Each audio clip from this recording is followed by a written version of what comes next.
Yan. I-discuss naman po natin ngayon yung bagong unit ni Fujidenso or upgrade unit po ni Fujidenso na ISR20 DS po. Ito po yun. Ito po yung unit natin na yun. Ang ibig sabihin po ng ISR20 DS po is inverter side-by-side ref, 20 cubic, dark stainless po. Ito po, yung ating pinto. Yan, dark stainless na po siya. Tapos, ang features naman po natin, yan po, energy efficient inverter compressor. Tapos, meron po tayong ice twister. Tapos, meron din po tayong independent control. Meron din po tayong digital temperature control with LCD po. Ito po yun. Ito po part na to yun. Tapos, spill-proof po yung ating mga shelves or yung mga glass shelves po natin. Ito po. Spill-proof na po ito. Tapos, meron din po tayong apat na crisper bin. Dalawa po dito sa ref side at dalawa rin din po dito sa freezer side. Ito po. Ayan. Yung nasa ilalim po. Tapos, meron tayong 10 door bins. Ito po yun. Or yung packet po niya. Ito po yun. 5 po dito sa ref. Tapos, 5 rin po sa freezer.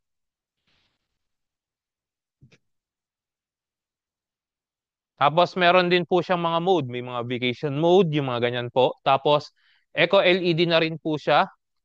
Tapos yung kanyang body po, ayan, texture body po siya with rust and stain resistance. Tapos yung susunod naman po natin na slide, yung ating installation and operation and troubleshooting. Yan. Ang unang-una po natin ipapakita po dyan is yung ating control panel. Ito po. Ipa-plug lang po natin. Yan. Pagka-plug po natin, ang una po nating makikita kaagad, yung temperature po niya. Yan. Tapos, isi-set po natin yan mamaya. Makikita po natin dyan, meron po tayong ref. Ayan po yung pinakikita ng icons po. Tapos, freezer. Tapos, ito po yung modes niya.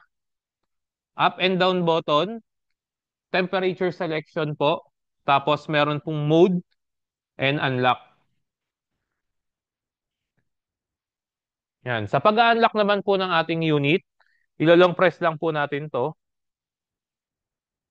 Pag long press po natin, makikita po natin yung icon dito sa ibabaw po, mag-unlock po siya.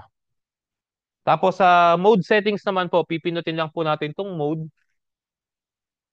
Yung una po niya is super cool. Pangalawa po is super freeze. Pangatlo po, yung sabay po, super cool and super freeze. Tapos yung last po natin yung vacation mode. Tapos pag pinindot po ulit natin, magkakaroon na po siya ng sariling temperature o yung iseset po natin. Yan. Explain ko lang po yung super cool. Yung super cool po natin, magse-set po siya sa positive 2. Tapos, within 6 hours po, babalik po siya sa normal operation niya or normal settings po na nilagay natin. Yung dating naman po sa super freeze, magse-set po siya ng negative 24. Tapos, within 24 hours po, babalik din po siya sa normal operation natin.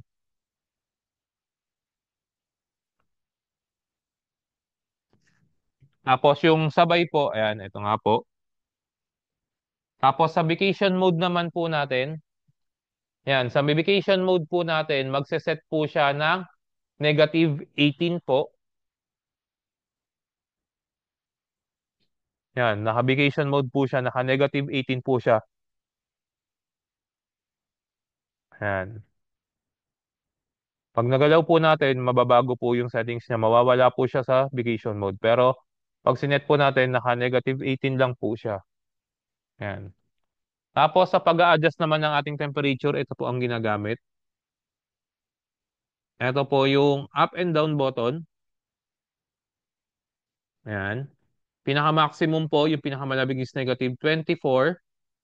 Yung pinakamainit naman po sa freezer natin is negative 16.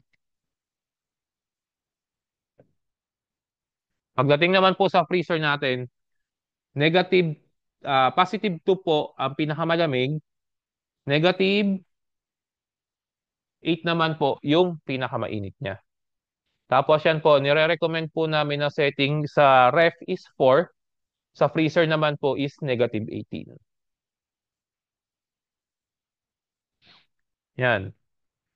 Sa pagme-maintenance naman po ng ating unit, syempre po, pag maglilinis po tayo, tinatanggal po natin itong mga shelves. Ito po. Yan. Tatanggalin po natin para kung pupunasan man or lilinisin natin siya. Tapos sa utility packet or yun sa mga bins po natin, ayan, tatanggalin lang po natin. Ingatan lang po natin ang pagtatanggal, medyo malutong po yung pagka-plastic po niya. Ayan, ito po. Pagpupunasan po or lilinisin. Tapos babalik lang din natin po. Ikiklip lang din po natin ganun. Ayan.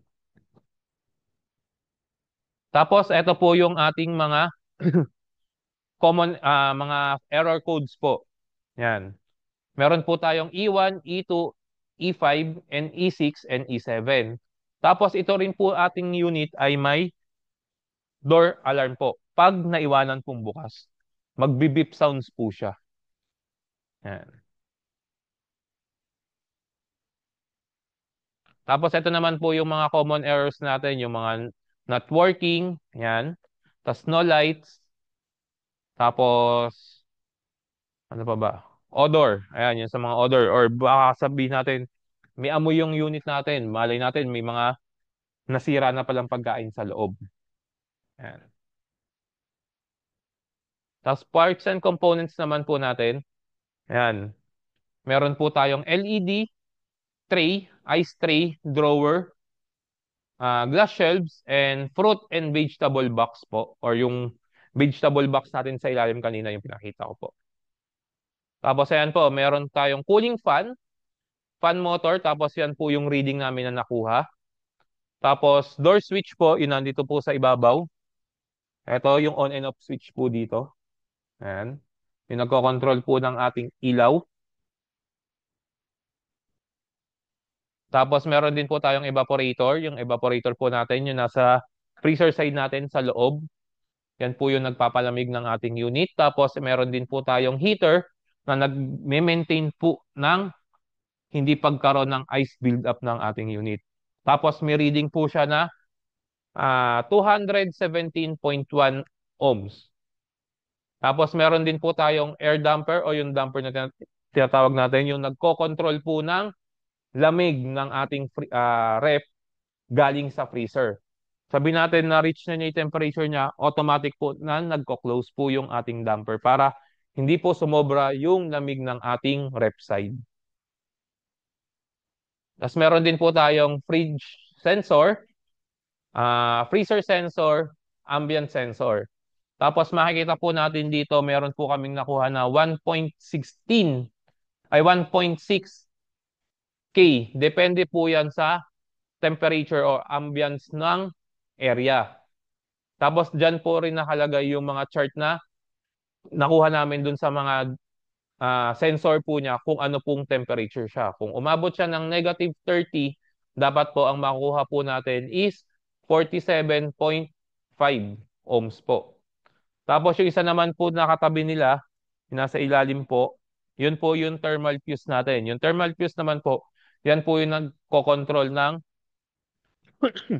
overheat po ng ating heater.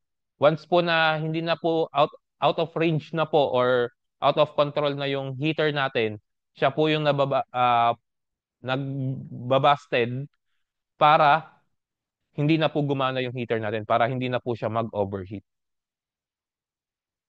Tapos ayan po, meron po tayong mainboard and inverter board. Kung yung dati po natin, located po yung board natin nasa ibabaw po, ito po, nasa gilid na po, tabi po nung compressor. Tapos power cord, yan.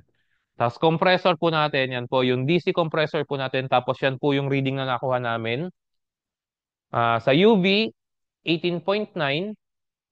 Sa WB, 19.1. Tapos sa UW naman po, 18.9. Tapos ito naman po yung drain pan natin na ano po yung tube, yung condenser tube po natin para mag-evaporate po yung tubig. Tapos may filter dryer po tayo. Yan.